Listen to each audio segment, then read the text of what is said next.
Come one, come all. You are now plugged into the Aux, your weekly source of hip-hop, rap music, and everything underground. Roll yourself up something potent, pour yourself a drink, get yourself comfortable. We finna chill.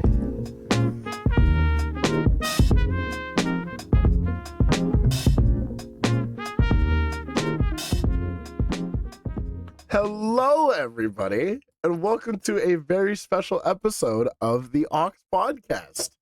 It's your boy Steelo, aka OG Homunculus, and I am joined by none other than Max, aka Sir Maximilian, aka maxing out on money, natural resources, all that shit.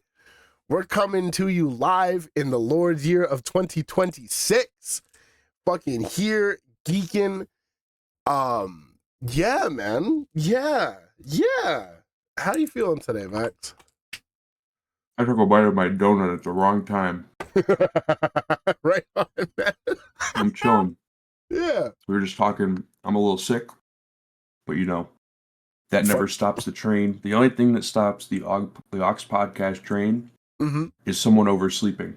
Yes. That's the only thing that can stop it. Yeah, definitely. That's literally the only factor. Anything else, then we're fine. And bro, I came dangerously close this morning. I'm not gonna lie to you. I saw your message. You sent it like 4:45 a.m. Yeah. It was Seemed like it was dire circumstances. It was worth it though. It was a good time. It was a really, really good time. But that's a story for not on the air, quite frankly. But yeah, it's I think it was a good reset as well, because I feel like jumping right into 2026 is a little fucking crazy. Like there's some housekeeping and a few things that I think we should talk about. Sure. This is the unofficial launch of the Aux Season 2, quite frankly, where you will notice the new background that we have, which shout out to the homie MF Ben Blender on Instagram and the homie G-Tune for commissioning this and funding this. Very nice gesture. You didn't have to do that at all, brother, but thank you. And yeah, we got big plans for 2026, man. There's a lot of shit going down. There's a lot of shit that I'm looking forward to. Yeah, and we'll get into it, man, because Lord knows there's shit to talk about and music to listen to. So let's do the Aux Podcast thing, man. What have you been listening to, brother? This has been an interesting week because honestly, I listened to my records a lot this week. Yeah. So I was home a lot. So I was spinning more than I was streaming. Type. But based on what I have here, my top stream song from this week was Spike's Hotline from Cast of a Dreamer by 454. Yes. My favorite mixtape ever. Say it again. It's that. Listen, man. It's fucking brilliant. I don't know how much we're going to talk about vinyl today, but I'm kind of pissed because fucking the big fucking vinyl posters. Yeah. You fucks didn't post about Fast Tracks 1, 2, and 3 getting pressed, right? Yeah, and I think that's sacrilege because Fast Tracks 3 is one of them. For a minute. I've been asking for any physicals from 454 for some time. Forever. Yeah. Because he just does whatever he fucking wants. So like, if you go to 454.life, I am not paid, but I would pay to promote it. I would pay. Totally, man. That's dope. That's twin, you get Fast Tracks 1, 2, and 3 as a box set. You will probably never have the opportunity to get these again if you don't get them now. Yeah, absolutely. I don't expect them to be pressed again, quite frankly. But all in all, if you're not tapped into 454's music, please do. You're asleep. Used to produce for Cardi back in the day, 12 years ago. Yeah. And dude, even the curation, like we touched on the Neonte Soldier Hate Repellent a little bit last year. Like I don't think he was like producing. I'm sure he had a few beats on it, but like that dude is crazy, man. And like the raps are fucking crazy too. Like he's just the GOAT, quite frankly. And like I'm not like you're bigger on 454 than I am, quite frankly. You listen to a lot more of his shit, but like, dude, he's one of those ones. And you sent me those, and I'm waiting for next paycheck, and I will be copping Fast Tracks 3, quite frankly. Yeah, I spent an ungodly amount of money in that shop, I'm to be honest. Type fucking shit, man. Because I was like, I couldn't tell if the box set came with like the covers of all the other ones, or if it was just like a 3LP. I'm assuming it comes with the covers. It's just all three inside of like the special cover. Yeah. But I bought an extra copy of Fast Tracks 3 just in case. Just in case, man, because that's a really good album cover too. That's what I'm saying. Yeah, man. Yeah, that's dope. It's a good fucking, like, it's just a good fucking album. And I know it's gonna sound crazy on wax too, so yeah. And shout out to that mixtape, man. It's such a good fucking tape, bro. Or would Fast Tracks 3 be considered the album? I think honestly, based on the fact that Fast Tracks 1 and 2 aren't on DSPs, I would consider them mixtapes. Totally. I would actually consider... It's just so hard because his music fits the mixtape style so well. Oh yeah. Like self-produced, tags all over it, like... I don't even know how to explain it, but you know what I mean if you're a fan of his work. So I don't really know. I think that's honestly, I would rather just like chalk up like that's semantics. I don't really care. Yeah, good music, you know. Yeah. But shout out to 454. We need a new album in 2026. Make it happen. Please. That we do. Please. Oh, I'd imagine he'd be working on something. I'd hope he'd be working on something. I don't know. I don't know, man. Usually when an artist who doesn't press vinyl presses vinyl, that means something's on the way. Either something's on the way or we need the check. Because when Frank Ocean pressed Channel Orange, I knew we weren't getting that album for another 5 years. So fucking real. Actually, so fucking real. Yeah. He needed that quick little stimmy and then... Today I will make $2 million. Yeah. I mean, fuck, man. It is Channel Orange. Like... I understand. I'm part of the problem. I bought it. Oh yeah. I can't lie. I think it's still up. That's one that like when I'm feeling spontaneous, I'm just finna cop because like fuck it, bro. That's real shit. Yeah. That's very real in the sense that like I've also been home for like the last little bit and I've been spinning the fuck out of my records. Just because, man, it's just the wave. I finally am beating the poser allegations, and I finally set my record player back up. I'm not going to move the camera because it's going to fuck the whole thing up, but, like, right to the right of me, I have my whole little setup, and, like, oh, it's a good time. It's a really fucking good time. Because it's, like, all the shit that you have, like, it's classic out. Like I'm spinning Bessie, I'm spinning Haram, I'm spinning Mercy, I'm spinning fucking Mary Sue. Like it's a great time, you know. There has been we didn't run too much through your streaming shit, but there's a lot of new stuff that just came out that I'm like really fucking excited for. You want to get into? Let me get into that a little bit because there's gonna be some self-referential shit going on. Oh my god, excuse me. I'm still waking up. Unky is running on like 4 hours of sleep and a dream right now. So like, you know what I mean? Yeah. It's been a weekend for sure. So one of the tracks that I've been really, really into is off the new Altair Kareem album, the song The Be Free Act parentheses Dis Economy. That is like one of the craziest songs I've heard this year. It's fucking bananas.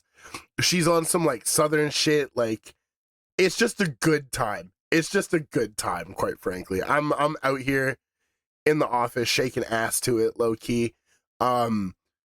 Yeah, I was really, really into that. The whole album is fucking crazy. It's called Altair Karim is the president of the South. And like, yeah, we elected her. She's the president now. It's great. Keep your eyes and ears on the Aux if you listen to that album, because she may be joining the show for an interview. Low key though, you know what I mean? Yeah, it's sick. It's super sick. The next two tracks are off this cozy little Crops EP that came out. One of the tracks, Anatomy Angels, featuring Elucid. Fucking crazy. That is like one of the coolest beats I've heard Elucid on, and it fits so perfectly. Produced by the homie Vagrant. Shout out Vagrant. And the next song is called Humtree_Shelter. Crops is doing something fucking crazy, and this EP is a precursor to an album that is coming out at the end of this week on the 16th. That has been fucking just in my rotation like crazy. I can't lie, I've been on the Untitled like a motherfucker. They blocked Untitled at work, so I'm like up actually. I made a request to the IT guys like, hey guys, if you don't mind, this website, I need it quite a bit actually. And I'm like, bro, it's crazy. I'm tight with the IT guys now, and they're like, yeah, sure, no problem, man. Just as long as it isn't illegal. And I'm like, it's just for music. And they were like, sure. So we're single-handedly changing my company's economy. I'm the only nigga in that office who knows what Untitled is, probably, but like, I'm putting on for future employees. If y'all are tapped in and you need you scrabble one at work? I can't scrabble. That's the problem. Because to web scrabble, I can scrabble if I'm on Spotify, but if I want to scrabble the Untitled /Bandcamp, I got Bandcamp unblocked as well. I'm the fucking goat, by the way. Oh my God. Bro, it's serious for me. It's serious for me, man. I can tell. Yeah. I can't scrabble, unfortunately, because that requires an external web browser that they're like, nah, you can't do that. But like, in my heart of hearts, you know what I mean? In my heart of hearts, I'm scrabbling. It's really bad because I'm debating now, like when I'm spinning my records to put them, like to stream them, but like on mute, you know what I mean? But I think that's doing too much. That's a little crazy. Yeah, and like, listen, I know I'm neurodivergent, but like, come on, bro. like Performative final boss. That's what I'm saying, bro. And like, I know I'm already the performative final boss. I can't level it up even more. You know what I mean? Like, we have to draw the line somewhere. Yeah, like I got really bad. It's fucked up because I really like tote bags, like to begin with, and this was like before the wave of these new gens who are performatively carrying their tote bags, quite frankly. Mm-hmm. And like, it's fucked up, man. I was there when the scriptures were written, and y'all niggas taking my flow. It's fucked up, man. But yeah, that new Crops album, you guys aren't ready for that. That's already like one of my craziest releases this year. It's so fucking cool. Another track that I've been really, really into is Runaway by Pudge God. This is the opener off of a calm little 4-track EP called The Rookie Pack. I really fucking like this like EP. Pudge is a Toronto homie. Been making music with the GTR Collective for some time now. Debut little EP, and I was like, fuck yeah, dude. I have an interview with him coming out tomorrow. We already recorded it, so it's gonna have the old background, so ignore the timeline discrepancy, but like, fuck it. Super dope EP, super dope song, definitely something you want to check out. Nothing too experimental or heady, but like really fucking good. It's yeah. And then finally, I've still been like really high on the July album. Codename and Dead Rose are kind of going band for band right now with the amount of times they're being streamed, but crazy fucking record. Definitely something that you guys should tap in with if you haven't already. And the interview with July has already come out, so like, y'all niggas, if you haven't tapped in, what the fuck are you doing? Come on now. Yeah. So really good week. And like, if I look at my recent records, literally we see in order like Haram, Bessie, Mercy, Porcelain Shield, Paper Sword, Revelator. Like, I'm just, you know what I mean? Like, it's the classics. And it's a good time. I think it's a good investment that I finally bought all of these, and now I'm like, you know what? Let me actually listen to them, you know? Nothing from Coke Wave 3.5, French Montana, and Max B. I did. Okay. Huh?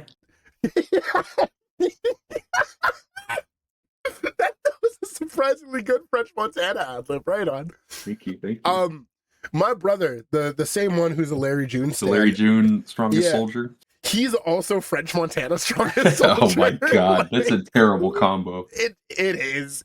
I can't lie. But we were in the car the other day, and he was playing a little bit of that album. It was low-key kind of fire. It was low-key kind of crazy. There's a cut that has Harry Fraud production on it, and I was like, oh, like, yeah. And shout out Max B, man. So that was a good time. Make America Wavy Again is crazy. That's such a hard title, though. Like, low-key. I can't tell if the vocals on the front are AI, because I don't think that the girl who's singing is credited. Oh, really? I don't know. Oh, I hope not. Hold on. Make America. I don't. Oh, I'm doing that. Hold on. I'm gonna get copyrighted. Hi, Max B. Yeah, like that. Exactly. He's gonna get mad at me, dude. Yeah, that shit was fire though. Like, shout out. I like how they parentheses Mawa. Christ almighty. Yeah, that shit is crazy. What an era we live in. It's a 22 track album. This is an hour and 2 minutes of Max B and French Montana. That's woo. Yeah. I'll give it a spin though.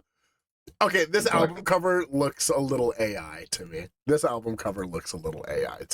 like they were like ChatGPT, give me an oil painting. Yeah.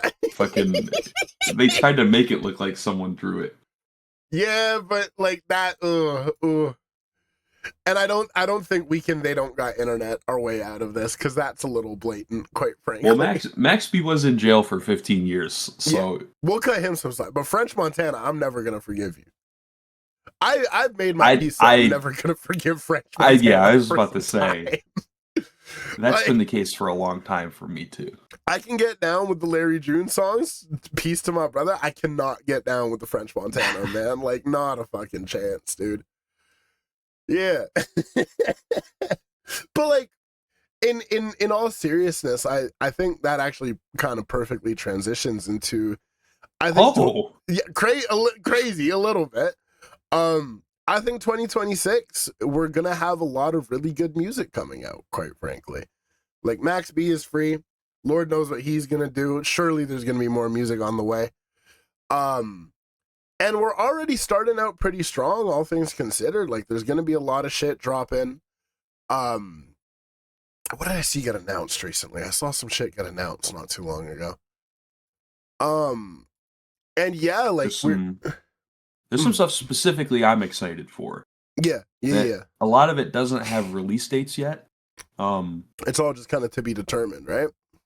Yeah. I know the biggest thing, I'm not necessarily excited for it. But I think A$AP Rocky has an album coming out at the end of this week. Yes. Which, low-key, I'm kind of gassed for. I'm not going to lie to you.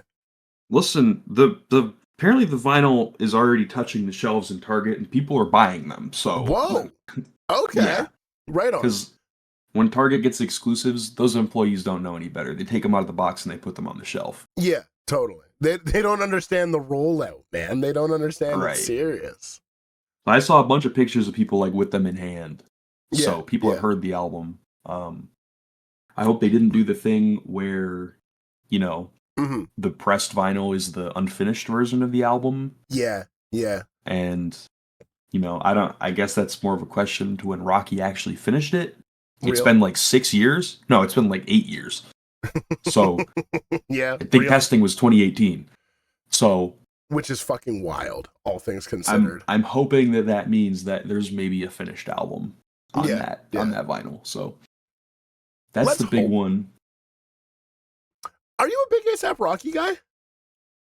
I was in my formative years, and then he didn't release any music anymore, and I was like, I don't really care anymore. Yeah. That's so fucking real. He still has some really good songs, don't get me wrong, but I don't... Let me look. What do I have saved from him? Bro, I go back to the old tapes like every once in a little bit, and it brings me back to being like 12 years old, and I'm like, fuck yeah, dude. Like, that's kind of what he does for me now. It's like, Peso is a good song. Peso is crazy, dude. Obviously, LSD is crazy. LSD. Why did Yellow Wolf say that? Motherfuck your life, pussy blood clot. Sorry. I almost made a crazy joke, but we'll save that for off the air. So don't let me forget that, because I would very much. No, so I'll like type it actually. Amazing, incredible. Is it something You I can can- leak or no? No. Okay, cool, sweet. No, but like, and even in all seriousness, even testing was crazy, man. Like when Praise the Lord hit, that's crazy to say. Yeah, so real. We're saving that for the Patreon, wrong? actually. But yeah, real. Then, we're gonna make a Patreon exclusively for the jokes that we can't say on air. Good lord. Oh my god, you're so correct. You're so correct. I remember when testing came out, like I was in high school, and like that shit was low key fucking crazy. Like we all know Praise the Lord, but like, bro, you look at that album, there's a lot of fucking heat on there. You know what I mean? Like we're looking at Kids Turned Out Fine, Fuck Sleep with FKA Twigs, fucking the ASAP Forever remix. Like I got to admit, say what you will about ASAP Rocky, I'm very excited for this album. I know it's going to be fire. Yeah. I wish, and I think this part of his career is kind of behind him, but I think we really should have gotten more Cozy tapes. Yes, absolutely. Like, to me, for all of those artists involved, like, for Ferg, for Rocky, for Ant, like, a lot of my favorite stuff from them have been on those albums, because I think that it really embodied the, like, every song felt like its own posse cut. Yeah, totally. And I think that's really missing from hip hop now. Oh my god. Unless it's like kind of forced. Because like sometimes you'll see a posse cut and it's like, dude, why the fuck is this person on this song? Yeah. I don't know who this is. At a certain point, it's like you got 10 people in a room and you just go out on the street and you're like, we need 12 people. Yeah. Who got 8 bars this for track, me? please. And you just start asking random people on Twitter for a part on your 30-minute song. Nobody needs to hear that. We're skipping their verse. We're here for 3 people. Yep. And some of you need to hear it. You know the fucking gif of this little Italian brain rot creature with the baseball bat walking in? You know what I'm talking about? Yeah, tung tung tung sahur. Yeah, tung tung tung sahur gif, exactly. And like, I feel, for lack of a better term, a very curated posse cut. That is something that's really hard to find these days. With that said, shout out to my guy Nico for Which Way off the album Crossroads. That's featuring yours truly. And that was a posse cut that... Promo. Say again? Selfless promo. Oh, yeah. Shameless self-promo. Shameless. That's the word I was looking for. But all things considered, that's a pretty curated posse cut. And then you look at the Cozy tapes and like, those are pretty curated, all things considered. And I forget, ASAP... It's because they all know each other. Yeah. And there's like good dynamics going on, and they understand how each other rap, and it's like a whole thing, right? I forget the name of it, but there was an album that came out under ASAP Ant's album, like a little bit last, or ASAP Ant's label, a little bit last year. The homegirl put me on. I forget what it's called. No. But yeah, like I feel those kind of tapes are kind of dying a little bit. And I think that's important. Like, what happened to a good collective? You know what I mean? Like, I was reminiscing on, like, Pro Era not too long ago with the homie. And, like, I don't know. Did you ever listen to, like, old Pro Era shit? Nothing before 1999. Right on. Did you peep the Apocalypse? Album covers, like, white with all of them in, like, a little black and white thing. That... is one of the craziest mixtapes ever, in my opinion, and it's the same kind of thing. Every track is like a very curated posse cut, you know? And then they have the big cipher at the end with everybody kind of dropping a verse, and it's like Suspect Niggas, but better, low key. You know what I mean? And like... There's a crazy hook looking back at it. It's... You might get your wig pushed back tonight, but I deserve my respect. Brain don't matter if your wig gets split on some third eye shit. Yeah, incredible. Not every verse on there was good, but we got the hook. Yeah. We love CJ Fly, though. Shout out CJ Fly. I didn't say any names, but... I'm saying names. There's this one song called Like Water that has arguably one of my favorite verses of all time on it, which is Capital Steez on the opener. And then everyone just has like a quick little 16 and like, whatever happened to niggas just getting on a beat and spitting to 16? You know what I mean? Like, we're missing that. We're missing that. I think, honestly, I think what's killing Mhm. posse cuts is more about the, like where we are in the business side of music, because Totally. a posse cut album, honestly, probably really fucks up the money. Oh, yeah. Totally. Because it's like, how do we split this up? Yeah. Because You got we're like all 12 putting niggas. X amount of effort in, we got to pay however many people. Mm-hmm. Unless we come together and we're like, okay, have all this extra shit that we're not using on any album. Let's just put it on a label tape or whatever, like a fucking cozy tapes or some shit. Yeah. And then that money just goes to like to the collective as a whole for like whatever communal shit that they use. Yeah. Yeah. Like that would make sense, but I feel like that is directly linked to the lack of like people. Their rap collectives don't really exist anymore. Because the ones that want do, their bag. Yeah, and which I understand completely, because making money off of rap or art in general is really hard until you hit a certain level of stardom. But then at that point, you're kind of like expected to sell out. Yeah, and like totally. Collective tapes and albums. Honestly, I can't really remember a time other than like your big groups like Wu-Tang. I guess the most like recent in hip hop specifically. Yeah. Can we call Brockhampton hip hop? Totally. Yeah, absolutely. I would say like Brockhampton. Yep. The internet's not even really hip hop, but like kind of the internet. Like they're adjacent, I'd say.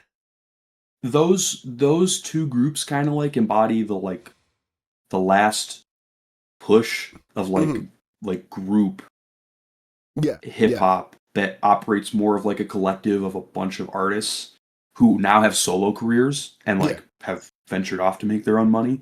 Totally. Like a lot of the collectives that you see now, like 10K, and even like the labels like TDE and Dreamville, they don't really exist outside of their parts. They're just like, this person's dropping this new album under this label. There's going to be a bunch of people from the collective featured on it, maybe, but that's all you're going to get. It's still kind of a curated solo record, you know what I mean? Mm-hmm. And it's rare to find like blatant collaborations, for lack of a better term. Because like, I get it, the landscape is super different, and it's kind of like, you said it earlier, like splitting up the funds. I don't know if you've ever seen the one image. It's like Brockhampton splitting a check, and it's like a nigga cutting a hot dog into 24 seconds. You know what I mean? You get 32 cents. Yeah, you know what and like, that's just kind of difficult, and that's hard to navigate. And like, even you look at like tour sales, for example, it's like, even if you're selling X amount of tickets, how are you going to divvy that up around like 12 niggas? You know what I mean? Mm-hmm. And like, it's a shame, but like, it kind of is what it is, you know? You don't really realize it because like, when you think of a group of artists that are that successful, you kind of have this perception that they're all like, I don't know, I feel like they get kind of, they get played up in your mind of like being insanely successful, which they are as a collective. But like, obviously, like Kevin Abstract, he's popular as a solo act. Still. Yeah. But like, at a certain point, it's kind of just like, obviously he probably wanted to make music on his own, but like, he's probably seeing more money from that work than he ever had from Brockhampton. Oh, 100%, man. Like, if they were dividing equally. Yeah. Which I don't think they were, and I think that was kind of part of why shit hit the fan and they kind of split up. But like, you know? And I think it's kind of hard to nail like a good posse album in this day and age. Like, funny enough, going back to like the Beast Coast thing, in 2019, they did that Beast Coast album, which wasn't a crazy album, but you could tell it was kind of a love letter to the collective and kind of like a good send-off.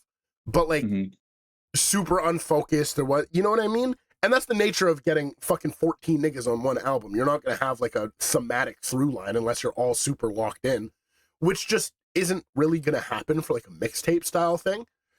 And like, I don't know, I feel the way that people consume music nowadays as well, like, just isn't conducive to that kind of situation, and it's just kind of hard to make music like that, you know?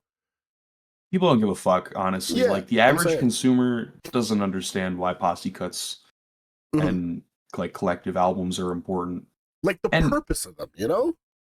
yeah, I also don't, because I think collab albums have kind of not in Mhm. the underground space. I think collab albums, as far as like more mainstream hip hop goes, I think are a lot of times way too forced than they need to Yeah. be. I Oh, think a lot of it is like Suits saying like, "Hey, these two artists are really popular right now. Mhm. They should make an album together and leech fans off of each other for the next Yeah. solo record." Like, that's what fucking Super Slimy in 2017 was, like, to a T. Yeah, absolutely.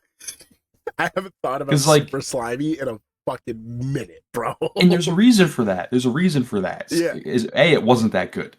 But B, like, Future and Young Thug had been making music together for at least a few years by then. Yeah, And, like, totally. they were like, and sure, maybe it's like same case where it's like we just had a bunch of music together where we just fucking put it out. Yeah. This But, was like, a crazy album. This was a crazy album. Looking at the track Alright. list, oh my god, bro, 200 paddock water. Oh my god, maybe I'm just a young. What kind of water is that? Is paddock water? Hey man, I don't need to know the specifics. All I need to know is it's dripping. You feel me? Sorry, that's crazy. Good lord. That's a little crazy.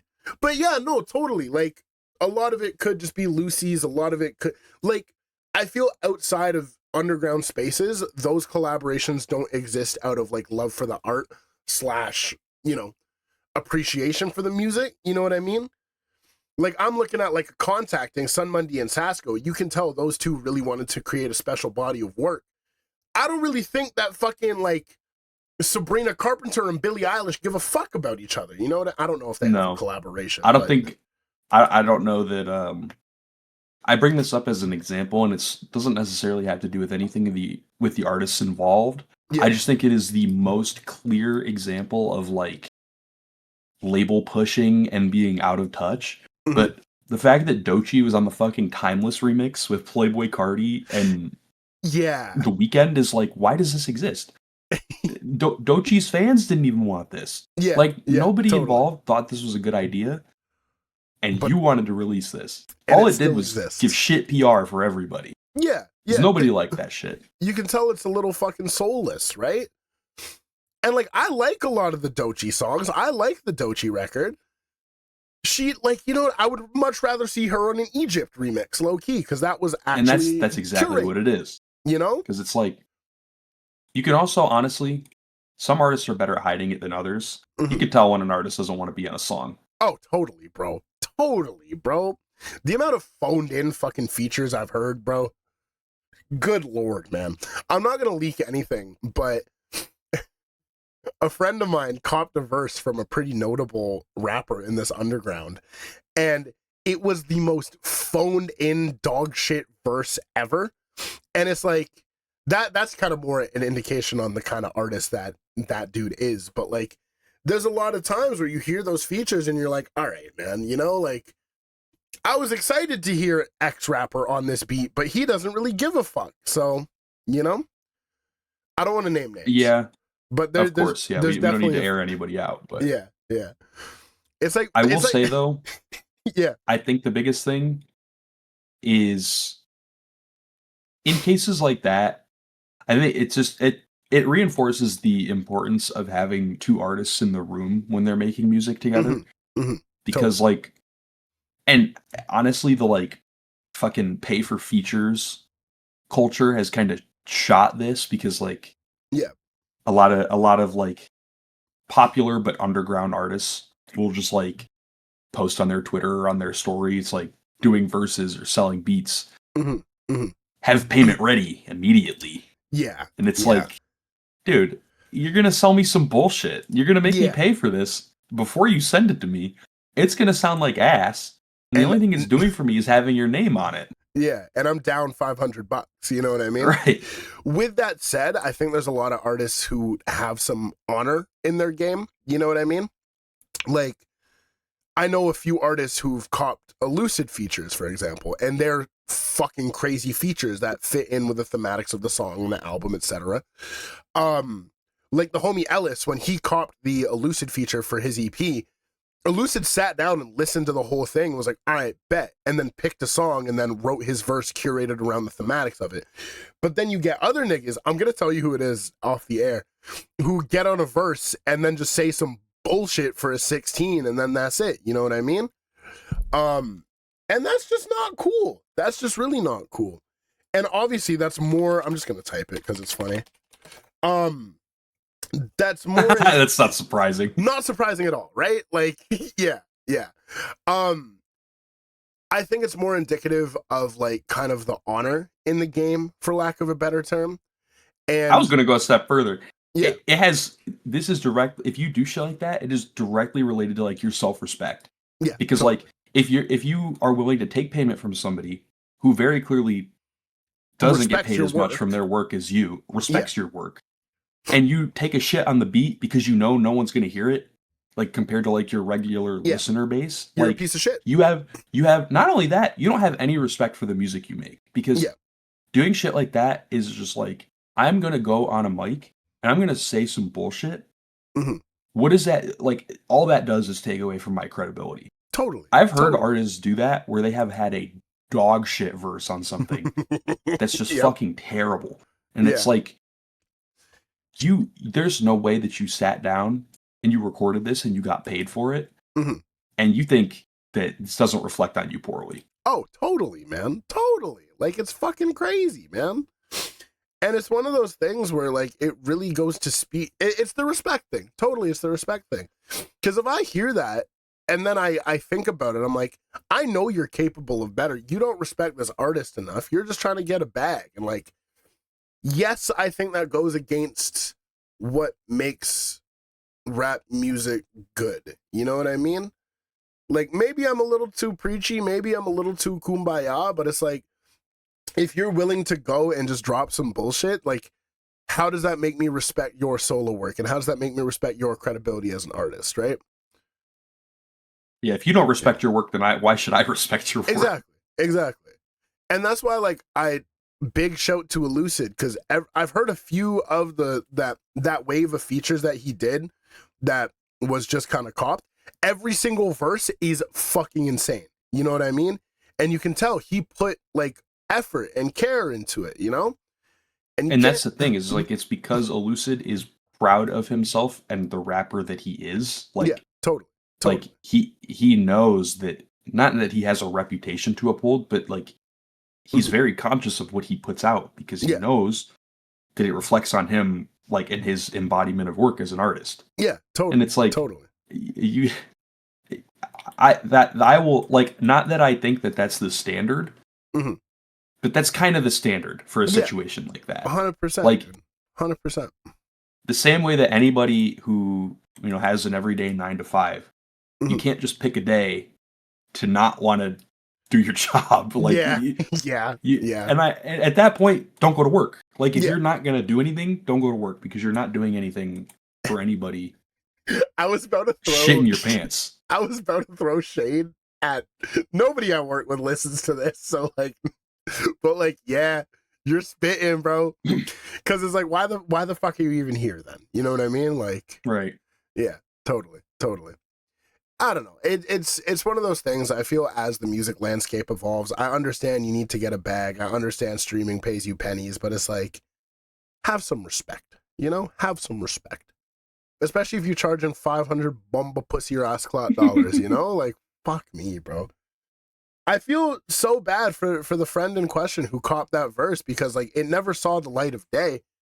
And it's like, it's just fucked, man. Like, it's not cool. He said some shit like, I'm the only nigga getting paid on this beat. That's disrespectful as shit, bro. Crazy. Honestly, if I got that verse, I would put it over the most Looney Tunes ass fucking beat and put it everywhere. So real. And just a solo verse. Not even record your own verse to it. Yeah. No. Yeah. If you want this taken down, you have to come out publicly and you need to say, "Yeah, I made this. I need it taken down because this makes me look bad." Because at that point, you might as well get yourself free promo. Type shit. Yeah.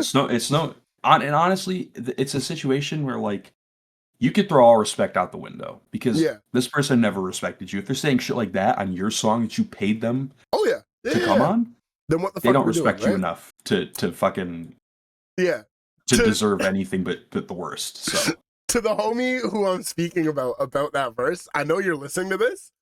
We should do that. We should make a rinky dinky ass beat, put that verse on it, drop it under an anonymous name, and then call it a day. Because nobody will know who caught this feature, but he'll know if he remembers. And you know. Well, you could also and then just spam it in every single one of his replies. Absolutely, under the burner Twitter account. Someone will see it. Oh yeah, 100%, bro. I know niggas who made fucking bags just spamming links low key, and like, not a shameless method per se, like a little bit of a crazy method, but it works sometimes. It's the modern day equivalent of standing on the corner with your mixtape. So type shit. And whatever happened to that? Whatever happened People to don't have CD players in their cars anymore. Real as fuck, actually. I made. This is a crazy self-admit on the air, but I made like a little mixtape CD for Fine Shit one time, and they really appreciated the gesture, but they're like, I don't have a CD player, and I was like, well, guess I'll kill myself. So yeah, just make a playlist. It's not that serious. So be on the block with a QR code that sends niggas to your Bandcamp. That's the method. That's crazy. That's a little insane. Just business cards, you know? Scan this and you can listen to Bandcamp. Yeah, the average cat doesn't know what Bandcamp is, bro. Bro, at work, the amount of times niggas would come by, look at my screen and be like, what is that? And I'm like, you just wouldn't get it, quite frankly. I'm bumping that new Nakama and like, you just don't get it, bro. But then I can't recommend it because then I'd scare the huzz and like, I can't be doing all that. It's never been a concern for you before. You know what? Very fair. I can't, bro. When we're done recording, I need to tell you about last night. I'm not gonna lie to you. Yeah, scaring the huzz has never been a concern for me. That's so fucking real, actually. I will sit down and start discussing fucking rap music and all of it, everything I love about it for hours on end, quite frankly. I will start doing that. Yeah. Getting into it a little bit, some other shit I'm really excited for in 2026. We were talking about it last year, but the Elucid Seb Bash is still on its way. I am counting down in anticipation until it gets a release date / a single, anything like that, because I know that's going to be fucking crazy. Very, very excited for that. I think as well, like, it can't be understated how crazy of a run Backwood Studios has been on for the last 5-6 years. Everything has just been fucking crazy quality. And I know this year is going to be nuts. Apparently there's a lot of new artists that kind of got signed / co-signed and are going to be dropping a lot of shit under the Backwoods label. This album kind of flew under the radar last year, but that FOFDH Matthew record with Wino Willie, I fucking really liked it. I went back to it not too long ago just to kind of refresh my memory because I didn't sit with it too long. Crazy fucking album. Apparently there's going to be a lot more from him under the label, which I think is really cool. There's a lot of shit coming under Steel Tip Dove's label, which is going to be crazy. Something I'm really looking forward to as well is a sequel to Drug Money from last year, the Teller Banks, Kuno rap name, Phil Spector, Killer Kane, and Ayashi tape. They have Hate Island, which no confirmed date, but they're already doing like pre-orders and shit like that. And they're doing like it's gonna be fucking nuts. God bless the both of them. They've kind of Filth and Kane have kind of not leaked it per se, but I've heard a few cuts off this thing. It's fucking nuts. That's gonna be wild. It literally just came out, but there's an Uridon album that's out on Bandcamp. I haven't listened to it yet. It came out last night, and Lord knows I was in some situations. That's gonna be fucking crazy. I think Fatboy Sharif is dropping something soon, and I'm really big on Fatboy Sharif. Shamar is working on some shit, and I think not as sooner as we'd think, but like so many cats in the underground are gonna be dropping soon, and I'm just fucking stoked for it, quite frankly. I have a feeling 2026 is going to be hard to live up to 2025, but I'm excited at the prospects of it. You know? I think there's going to be a lot of heat, man. I think it's going to be fucking crazy. And I need that new Elucid record fucking bad, bro. I just saw a really good gif on my timeline, actually. I'm sad I wasn't streaming that.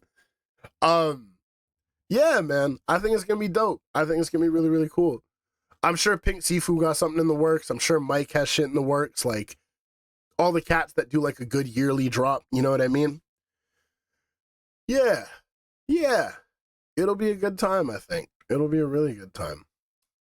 And I think there's going to be a lot of pressings, too. Like, I'm pretty sure Akai Solo is going to open up pre-orders for the No Control, No Glory record. Because he does that. Like, he does the pre-order usually, like, in the summertime / springtime of the year after the album came out. Yeah. Other than that, like, shit, I don't really got much else, if I'm being real with you. I do know one of the things that I'm looking most forward to is apparently there is, not apparently, I know it exists, but I don't know exactly when it's coming out. There's an Alchemist, Larry June, and Currency album coming out this year. Whoa. Yeah. Oh, shit. But is this from the word of Currency and Larry June, or is this from the word of Uncle Al? This is from the word of Currency. Oh. Okay. With Alchemist kind of confirming it. Okay. Sick. So they interviewed Currency at some point last year in the midst of the Alfredo 2 shit where, you know, Freddie, why are you shitting on Currency, man? What did he do? Yeah, what did he do? So they interviewed him. Betty. Okay, yeah, but you know, who cares? Yeah. It's been 8 years. Yeah, give or take, man. Like, fuck. Yeah. So they interviewed Currency and they asked, like, you know, what's the status on, like, you know, like, are you and Alchemist still good with each other because of the shit that happened? And it's like, he was like, crazy. He was like, I don't really know because, like, you know, he's always going to be neutral, but it's like, you hopped on a song and you let him say that about me over your beat, and it's like, okay. Yeah, there is kind of a point of principle in that, right? Yeah, and the shit that he said about Currency wasn't even that crazy. It was just like, I think the only thing he really had in there was like, go start a Chevy up, don't start me. Yeah. Or don't start with me or something like that. Just subtle. Yeah, which if you didn't know the context wouldn't even be a diss, right? Yeah. And you wouldn't even know it's about Currency unless, you know, he's like a really big car guy. Yeah, totally. And totally. He's publicly been on his ass about this before. But then they finished that interview saying Currency was like, yeah, but, you know, I still have some shit with Alchemist coming out, hopefully this year. With Larry June, we have a full album. And someone asked Alchemist about it, and he was like, he did the fucking zipped mouth emoji. Yep. So the typical Alchemist fucking totally. I'm confident it'll come out, knowing those three artists and how often they like to release music. I don't see any reason it wouldn't. Oh, absolutely. And I hope it's not another Alchemist situation that we were supposed to get the Yasin Bey album in March and the Erykah Badu joint in like August or whatever. I think we only have that problem because those two artists are a little elusive, to say the least. Yeah, that's a good way to put it. Totally. Yeah, totally, they're a little crazy. I got reminded over this winter break that Erykah Badu will be making incense that's scented around her delicates, if you will. Yeah. And I'm like, maybe she's focusing her business prospects into that as opposed to the alchemist. You copping? Listen, man. I've heard horror stories that niggas spark that up and they've never been the same since. So like, I gotta steer clear. Like in a good way? No, in a bad way. In a bad way. Oh, Bro, that's some like, listen, man, I'm not about to get too like spiritual on the air. There's some magic that's getting involved in that, and I don't know if that's something I want to get involved with, bro. That's a little OD for me personally. Yeah. Lord. That's gonna be sick though. I'm into that. I'm excited to hear a lot of new artists that I haven't really tapped in with before. I know there's some cats kind of in the community that are gonna be dropping shit that I haven't really heard before.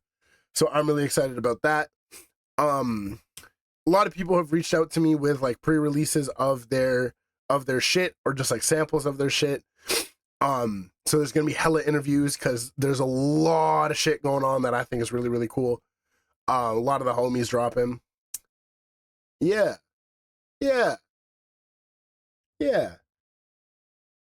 I think we're pretty. Is there anything else you really want to talk about?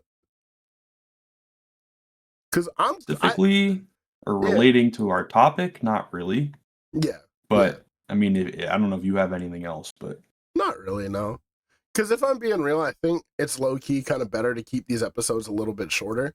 I'd be looking at the statistics when we drop like a longer episode. Niggas don't watch the whole thing, and that's no shame. It goes for anything though. Yeah, it goes for anything. But I think low key shorter episodes might be the wave. Especially just because not too much has dropped, and there's not like enough for me to do like a weekly roundup or whatever. And yeah, like I don't know, we're looking forward to shit. It's gonna be a good year. I think the year it's just started, and the shit that has come out / the shit that's gonna be coming out in the near future has been fire. It will be fire. People are still, pushing boundaries, developing their sound, doing new shit. I know like some household names for me at least in the underground are working on a lot of crazy shit. A lot of people have shown me they're unreleased. I ain't gonna leak nothing, but a lot of the people that you see me like not affiliate with, for lack of a better term, but like people whose music I'm really high on in the underground. There's gonna be a lot more of that. And it's gonna be fucking great, man. It's gonna be cool. And it's season 2 of the Aux, quite frankly. It's serious fucking business, yo. Like, you see the new background? We ain't using just a fucking PNG. This is a GIF. We're leveling up. What will be next year? An MP4 file. Good Lord. There's gonna be fucking music playing in the back the whole time. Like a little boom bap beat, a little keys going on. Slight record scratch, you know what I mean? Can't even hear what we're saying. Yeah, absolutely. It's just the fuck. You ever seen the Boiler Room set of the Japanese dude without a shirt? It's just gonna be that in the background, and he's gonna do a flip of Koliki Takati with like the hardest bass you've ever heard in your life. And I don't think I've ever seen that. Bro, it's fucking crazy. Let me link it to you, actually. It's so crazy. And like, I'm a big fan of the Rosario Brothers. I ain't ever heard a nigga flip the Rosario Brothers in the context of EDM. And quite frankly, I think it's fucking incredible. Hold on. His name's like Boiler Room Tokyo. I don't want to say his name wrong. Yosuke Yukimatsu. Yeah. Oh, this shit is so fucking crazy, actually. Is it gonna play? Yeah. Oh my god, it's very loud. And it's already on the Koliki Takati flip. That's incredible. You an EDM guy? No. Yeah, not in the slightest. So fucking real. I can't lie. You get a few fucking bevies in me and get me at the club, I'm fucking shit up. I haven't been. Well, that's because you gotta make do. You don't actually like EDM. You like EDM when you're drunk. Real, actually. I mean, not when I'm like drunk. Like when you're buzzed.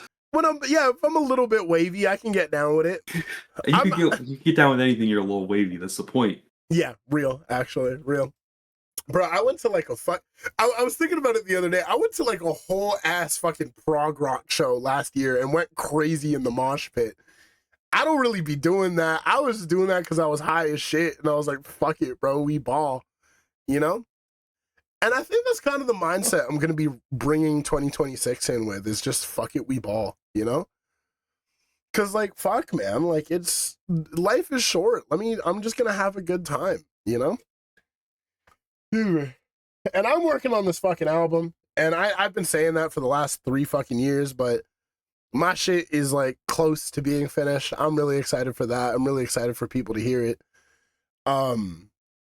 It's going to be a good time. It's going to be... One thing I do want to talk about, actually, as well, is in the Aux Discord on the 17th of January, you can't see the fucking image at all, but we're doing Chaos Collabs, we're calling it, where 5 p.m. EST, everyone taps in, and we're going to split everybody into teams of rappers and producers, whatever, and you're going to get an hour and a half to make a song. It can be as serious or as stupid as you want it to be. And then we're going to showcase all the songs together and then maybe make a mixtape afterwards if people are down for that. And I think it's going to be a good time. So if you're an artist who listens to the Aux and wants to do some fun shit, tap in, man. I'm really excited for that. Peace to Robin for making that idea and hosting this shit, because I think it's going to be crazy. We already have some crazy fucking artists tapping in to, like, exclusively for that, because Lord knows the Aux Discord is a little fucking insane, to say the least. So yeah, that'll be cool. That'll be really, really cool. That's definitely something that you guys should dial in for. Yeah, I guess we could do... I don't know if you've gotten anything, but I have some stuff that I've gotten since we recorded last. Ooh, yeah, let's do it, actually, because I definitely do. Yeah, let's... I don't have any pictures, so everyone's going to have to close their eyes and use their imagination, but... Yeah, totally. Well, what you got, man? Oh, you want me to go first? Yeah, because I need to scroll through my record bin. When did we record last? Oh my! Ooh, the last time we talked about vinyl would have been the vinyl episode that we did with Robin, like mid-December. So, like, I think that one was when that was when Ethiop's touchdown and that big batch. Okay, I see. Yeah. I'm going to see if I could find the last picture? The last, mail day picture that I did. Okay, it was I got like fucking 10 things last time I posted. It was one hell of a fucking haul, brother. Oh yeah, it was the Chinese stuff came in. Yeah. Did I talk about Human Error Club? I don't remember.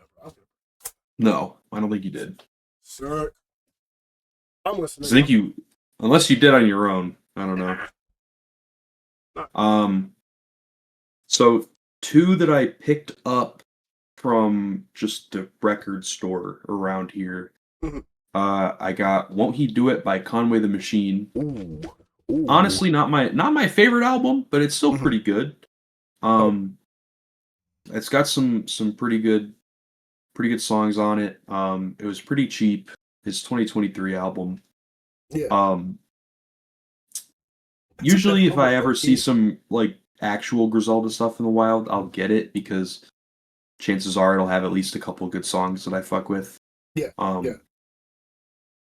So and not I picked too that expensive, up. I'd imagine. Huh? Not too expensive, I would imagine.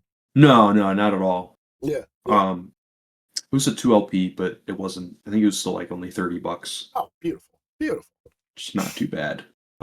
Similar vein, I also got "Excelsior" by Benny the Butcher, his 2025 EP. Bought this for 1 song. Not proud of it, but it was $20. Yeah, fuck it, bro. I spent more on Uber Eats, bro. Like, come on now.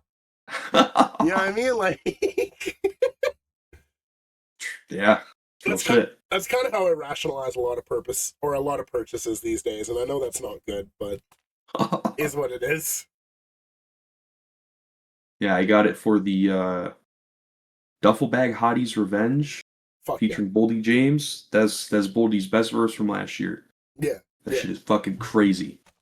I don't know. I don't think I've heard it, actually.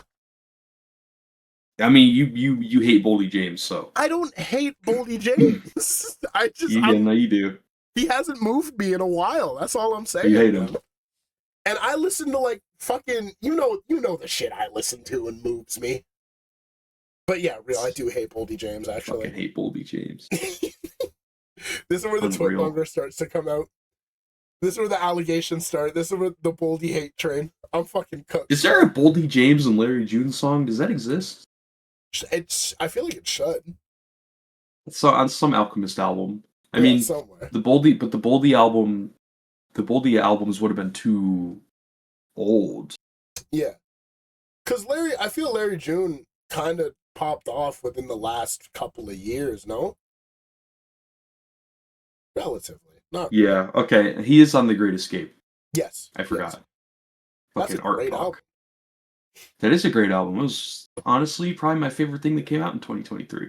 Really? Either that or Voyeur Dire, yeah. Fuck. I mean, fair. No, 2023 was nuts, dude. To me, because I think of 2023, I think of Burning Desire, I think of Maps, the Sampha record, the Genesis of WOOO record. Like, 2023 has some heat, bro. My top 3 is probably Great Escape, Voyeur Dire, Burning Desire. That's a really good top 3. That's a really, really good top 3. I can fuck with that. Was that also Faith is Rock? Or was that 2022? Yes, Faith of the Rock was 2023. Nice. Yeah, totally. Yeah. Any other good cops? I do have some pretty good ones. Sweet. I talked about it in our end of the year streams. I don't remember if it was the vinyl one or if I don't remember which one it was, but Train Spotting by Rome Streets and Conductor Williams. Yeah. I don't think you talked about it in our episode. It really flew under the radar for me when it came out. Mhm. I really fucked with the album when I revisited it a month or so ago. Yeah. I'm honestly no, I lied. In 2023, Mhm. I think my album of the year was Kiss the Ring. Oh, that's a Rome crazy Streets. album. That's a crazy fucking album. Yeah. Okay, it was 2022. I wasn't crazy. In 2022, this was my album of the year. Mhm. So ever since then, I've been a pretty big Rome Streets fan, but he hasn't. It's more like he really built up a lot of hype for me from this record, and then I feel like he low-key couldn't capture it again, which is like, it's a phenomenal album. It's his Griselda debut, and like that. I guess I was kind of like searching for that again, and I honestly don't think I found it until Train Spotting. Yeah. And it is definitely something to do with the Conductor production, which is all over Kiss the Ring. Totally. Yeah. I think it's that combo that works super well for me. Mm-hmm. I don't think Conductor has a better collaborator, honestly. I think Rome is like, he's up. They embody the grimy New York sound to me. Like that. Totally. That is the modern representation of the grimy New York sound in its purest form, and I don't think anything comes close, to me at least. Agreed. Because especially for like that specific vibe, like it very much so is like a tag team of fucking wonder. You know what I mean? Like I love a lot of rappers on Conductor beats. You know what I mean? Like when Mock and Conductor link up, it's always gonna be good. But like in terms of like a dream combo, like fuck yeah, dude. You know? That's what I'm saying. Totally. I forgot about that, and that probably would be a crazy album to have just to spin on wax. It is a good one. I enjoy it quite a bit. Right on, dude. Yeah. All right, I got 3 more. Sick. Fuck yeah. Band of the Century. Yes. By Mike. The Tiny Desk Live. It's beautiful. I am so happy this exists. Honestly, if we had done our vinyl episode like a week later before I got this, I would have, or after I got this, I definitely would have talked about this, because totally, man. I think everything about this like record, the packaging, like even past the music, honestly, like I think they just did such a good job with everything involved with the presentation of this. Yeah. The fucking the inner fold having like a little like mini interview with each member of the band and like what it means to them, like Gatefold, is it called? Huh? The gatefold, is that called? Yeah, totally. Yeah. Well, the gatefold is like the just like what you call the thing when it opens. Okay. Yeah. So I don't know what you call the actual, like, you're referencing the thing on the inside of the gatefold. Yeah. I don't know what that thing is called, but that's what I'm talking about. Yeah. Because it's a deep fucking band. Like Liv, Dwanadita, Mark William Lewis. Shut up, Mark William Lewis, man. Shout out to Mark William Lewis. Yeah. Yeah. That shit was crazy. That shit was fucking crazy, actually. You showed me it, and like, wow. Like, wow. And like, how, like, I can only imagine how that sounds on wax. I'm not gonna lie to you. That probably sounds fucking phenomenal. You can still go get one right now. It's 10K Global. Yeah, I'm broke, bruh. I'm really broke. I gotta chill the fuck out on. That's why God gave us credit cards, bro. my shit's almost max, cousin. Like, yo, you get another one. I don't know about all that. If I open this, like, hey, listen, bro. Hey, man. It's definitely on the list of shit that I want to cop because I have a list for this year. Speaking of Mark William Lewis, I did just cop the Mark William Lewis, and I got a few other pre-orders on the way, which I'm excited for. Yeah. And eventually I'll cop. Eventually. Because it's that, and if the 454 records are still up, I'm definitely copping a few of those. Yeah. What else you got?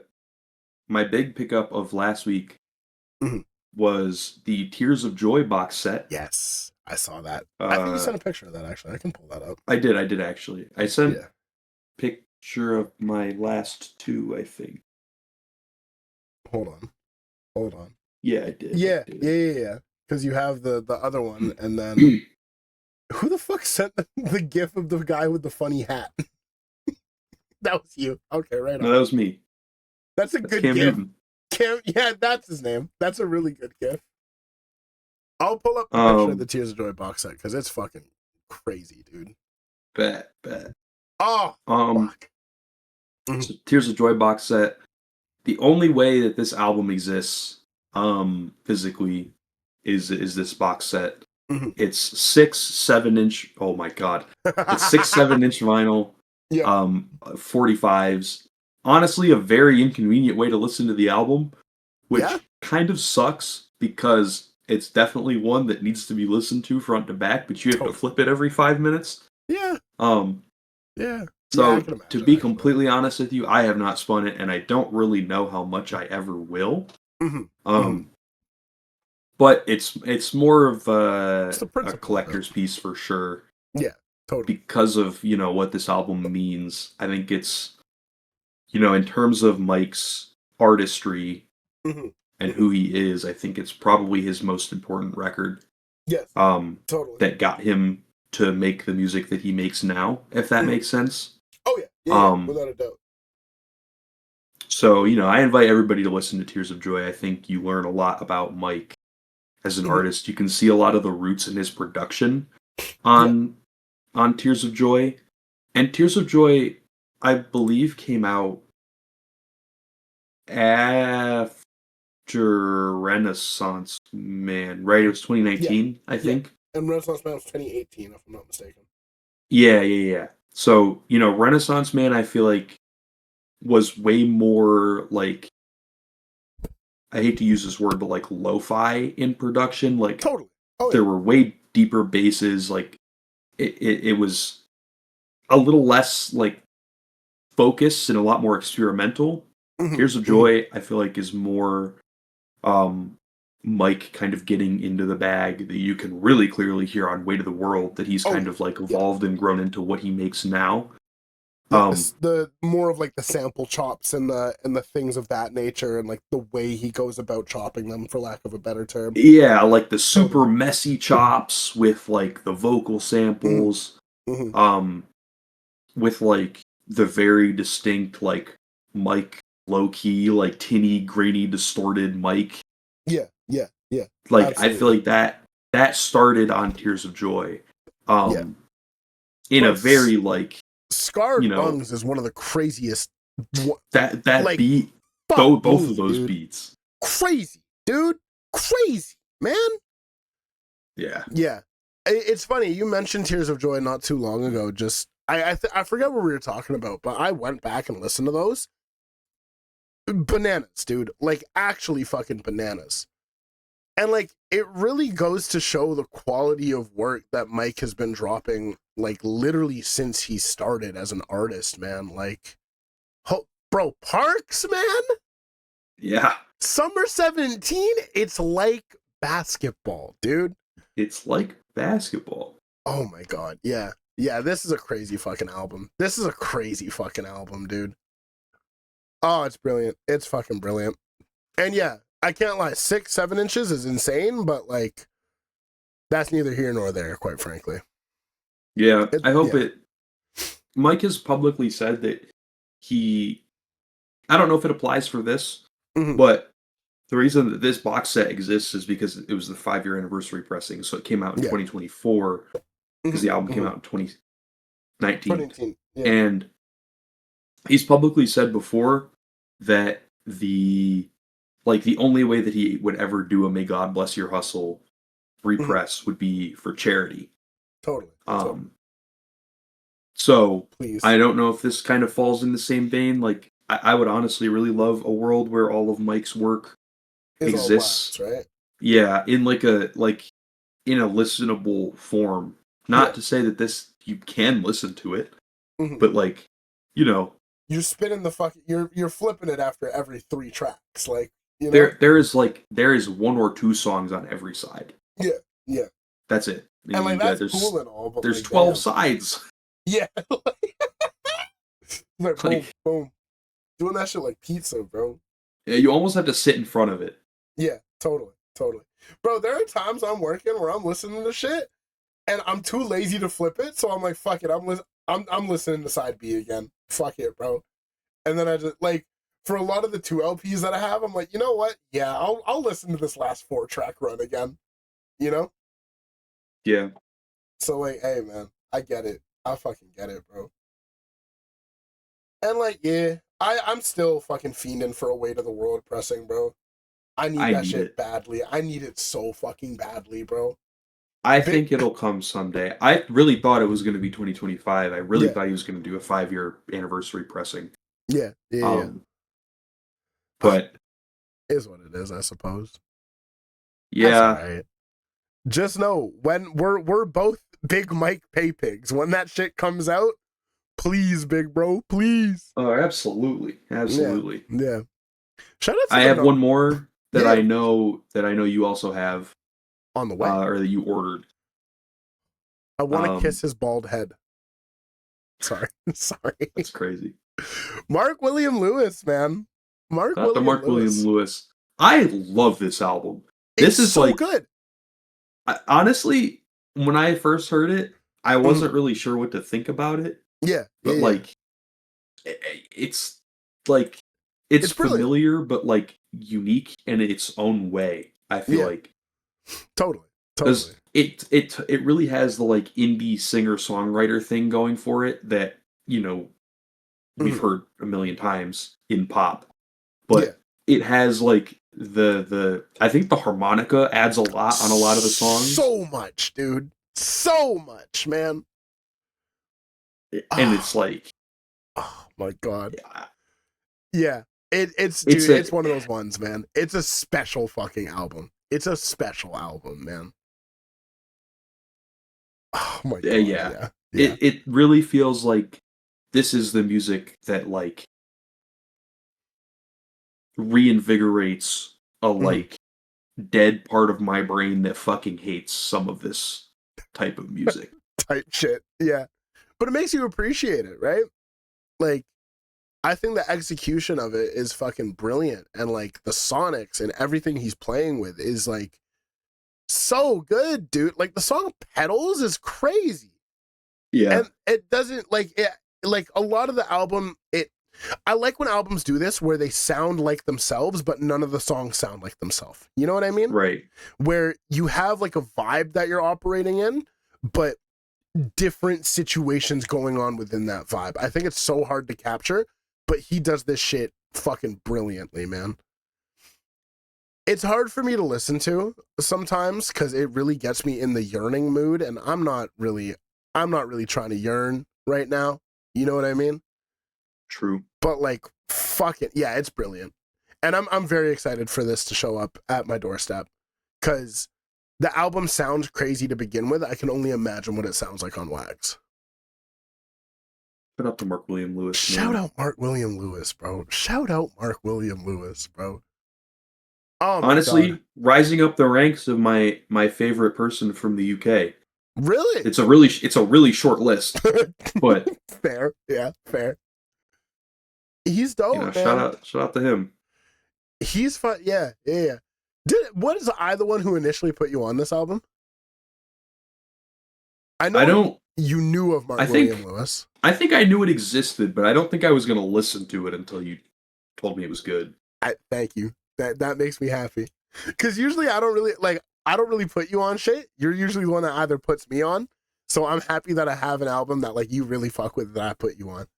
Because bro, you put me on like the Marias. You put me on Not For Radio. I know that's the same shit, but like you put me on Uncle Jazz, which is like a crazy fucking album. Uncle Jazz is crazy. It's so good, dude. And like I would to be able to return the favor to give you an album that you really fuck with makes me a happy camper, you know? It's mid. I changed my mind actually. All right, yeah. This is why you're never beating the fucking Tsundere allegations, bro. Like you got to lock in, bro. I know I was never supposed to say that to you again, but I said it. Oh yeah, I just remembered to mention I can't record for the rest of 2026. Yeah. Just so you know, I can't. I'm busy every day, every moment of every day. Yeah. Sorry. This is where you guys are never gonna see me again. This is where it comes out. It's like a Mythbuster situation. You hate me. You despise me this whole time. And like real man, I get it. Yeah.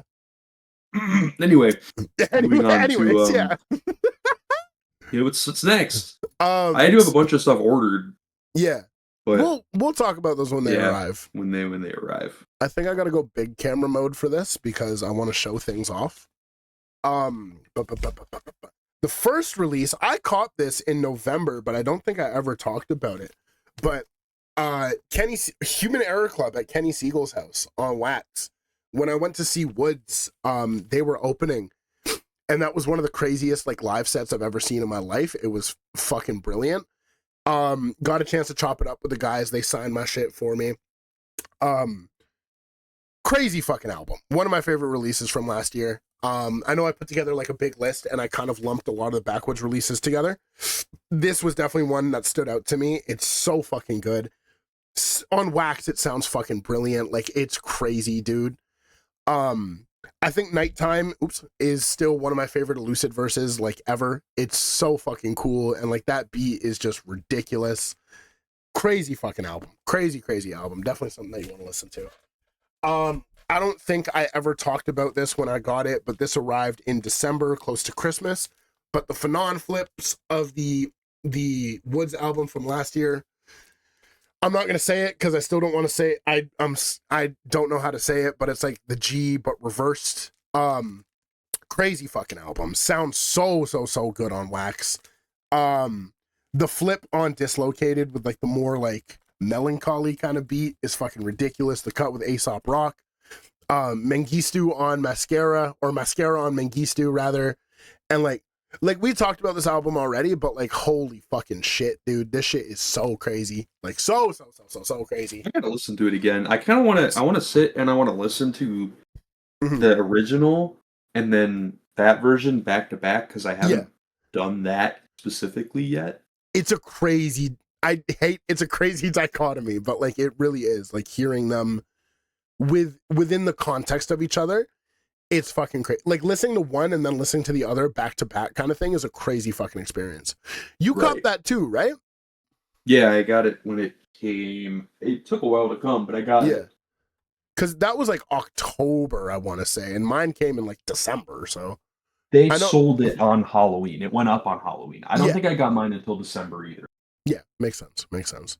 And Backwoods is really good. Backwoods is, I get my orders the fastest from Backwoods, quite frankly, and I appreciate them. They sent me the wrong pressing on one of my things, but yeah, you know, that wasn't Backwoods themselves though. That was the company. No, it was. Oh, word.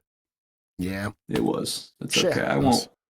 Yeah, they were like, send it back, and we'll send you the right one. And I was like, I honestly kind of can't be bothered. I can't be bothered. I just want you to tell me if what you sent me is what I ordered, or if you actually sent me the wrong thing. Because yeah, totally. I got the wrong Mercy pressing. They sent me the wrong one.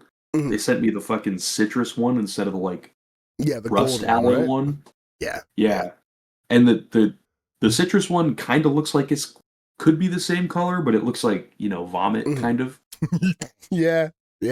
And I was like, I don't know. I don't really care because I have another one coming. I had the Ghetto Records one. And the Ghetto Records one is so fucking sick, dude. Yeah, that one is like, that's all beautiful for real. It's fucking beautiful, bro.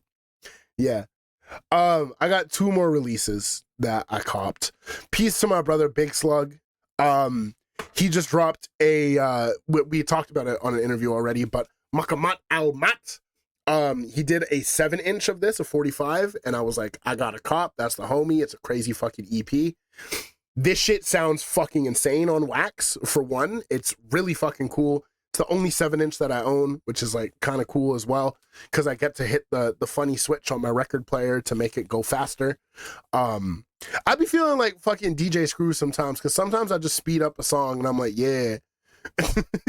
Yeah, that's crazy to say. But yeah, peace to Slug for this. This was so fucking cool. And just off the strength alone, I don't really collect cassettes like that, but he did a cassette of Wizard Behind the Curtain, which was also a crazy fucking drop from last year. Just sent that to me off the strength, so I appreciate that. It was fucking incredible. It's great. I love it.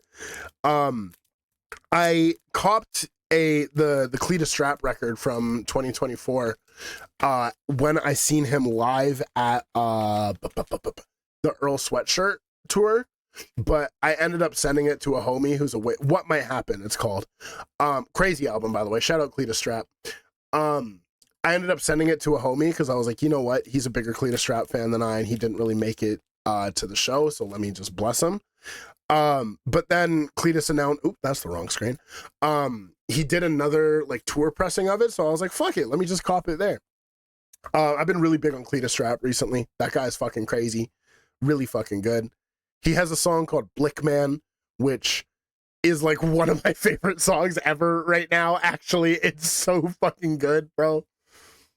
None of these bitches young, 21 up wristbands. Like crazy. All the baddies want to know all about my big plans, bro. Shout out Cletus Strap, man. That guy's great. And yeah, I got more shit on the way. I'll talk about it when it gets here. My record collection grows ever bigger, and I'm a big fan. I'm gonna have to get a second fucking bin for them because we are running out of space exponentially. But that's cool, we fuck with that. Yeah. It's a good time, man, and I'm really excited for 2026, not only of music, but for the Aux as well. I think there's gonna be a lot of cool shit coming. A lot of cool shit in the pipeline. And it's gonna be great. It's gonna be sick, fun. Yeah. Happy 2026, guys. I think that's everything we want to talk about. Yes. Yeah, I'm content with that. Yeah. Thank you guys for listening to the Aux. Thank you guys for supporting. There's going to be a lot of cool shit in the pipeline for us. And yeah, we appreciate y'all for tapping in. 2026, Aux Season 2. You see the fucking background. I'm so fucking pleased with how this shit turned out, bro. It is so cool looking, man. Yeah. So with that, thank you guys for listening. Bada bing, bada boom. I'm gonna play us out. I promised the nephews that I would play this really fucking stupid song that we made to close this episode out. So I'm just gonna play it. Yeah, thank you guys for listening. Peace, love, bless, all that shit. Yeah, let me do my little bullshit. It's so bad, dude. It's so bad. Hold on.